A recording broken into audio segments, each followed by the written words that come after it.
कोई विद्वान बनारस से पढ़ करके आए थे। रास्ते में कोई गांव के मुखिया मिल गए। बोले पंडित जी कहां से आ रहे हैं? बोले दादा हम बनारस से पढ़ करके आए हैं, काशी से। तो उस मुखिया ने पूछा काशी से पढ़ करके आए हो? बोले हाँ। पूछो क्या पूछना है? अब अकड़ थी भाई, शिक्षा की अकड़। तो मुखिया ने कहा पंडित जी पढ़ करके आए हो तो ये बताओ पाप का बाप क्या है? अब पाप का बाप पढ़ाया गया हो तो बताएं। सब पुस्तकें खोल करके देख लिया, पाप का बाप नहीं मिला। जितने जानकार लोग थे उनसे पूछा, पाप का बाप नहीं मिला। तो सोचा कि बनारस से अभी पैदल चल करके आए, पैदल यात्रा का समय था। जमाना उस जमाने की बात है जब लोग पैदल यात्रा किया करते थे। अभी पैदल चल करके बनारस आए, लगता है पुनः बनारस जाना पड़ेगा, काशी जाना पड़ेगा। वही विद्वान बताएंगे पाप का बाप क्या है। आसपास क्षेत्र में विद्वानों से पूछा, कोई नहीं बता पाए। सो वह युवा चल दिया, और चल दिया तो चलते चलते गांव में शाम हो गई। गांव में शाम हो गई तो वहीं पर वो युवा रुके किसके यहां? उस गांव में एक वेश्या भी रहती थी। तो और कहीं ठिकाना नहीं मिला, वो वेश्या मिली। देखा ब्राह्मण को कुछ उदास है तो पूछा कि महाराज उदास क्यों हैं? उदासी का कारण? बोले कुछ नहीं।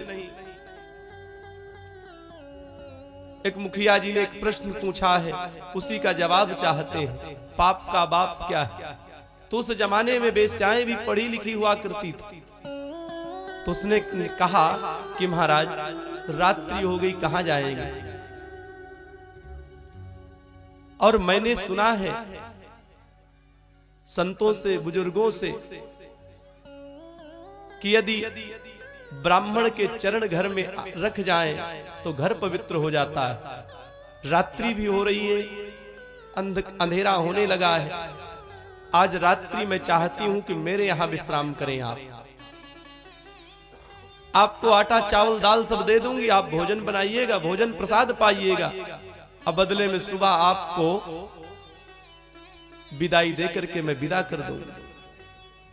ब्राह्मण के मन में लोभ जग गया कि आज भोजन भी यहां मिलेगी, सुबह विदाई भी मिलेगी, कौन देख रहा है रात में, चलो इसी के यहां रुक जाते हैं। आटा चावल दाल सब निकाल करके रख दिया। अब आकर के वेश्या ने हाथ जोड़ करके ब्राह्मण, युवा ब्राह्मण के पास बैठ गए और कहने लगी, महाराज आप थक करके आए हैं, दिन भर यात्रा किए, और मुझे लगता है कि आप फिर परेशान होंगे। यदि आपका आदेश हो, आपकी आज्ञा हो, तो मैं ही ये भोजन बना दूं, कौन देखता है यहाँ? भोजन बना दूं और आप भोजन पा लीजिए, भोजन आप अपने से परोस लीजिएगा। अब बदले में मैं तुमको 100 स्वर्ण मुद्राएं दूंगा। उस युवा ब्राह्मण ने सोचा कि 100 सोने की मुद्राएं मिलेंगी, कौन देखता है, बनाने दे दो इसी को, इसी का बनाया आज का दिन खा लेंगे। भोजन तैयार हो गया। फिर वेश्या हाथ जोड़ करके बैठ गई, महाराज भोजन तो मैंने बना दिया, मैं सोचती हूं कि अपना शरीर पवित्र कर लूं, आपको अपने हाथों से भोजन करा दूं, आप अपने हाथ से न खाएं, बदले में मैं 100 स्वर्ण मुद्राएं और दूंगी। महात्मा युवा ब्राह्मण के मन में और लोभ जगा, कौन देखता है यहाँ 100 सोने के सिक्के और मिलेंगे। सो युवा ब्राह्मण ने कहा ठीक है तुम खिला दो, तुम ही खिला दो। और वेश्या एक ग्रास तोड़ करके मुख के पास ले गई, और ब्राह्मण ने जैसे ही मुख खोला वैसे ही वेश्या ने एक तमाचा जड़ दिया गाल में।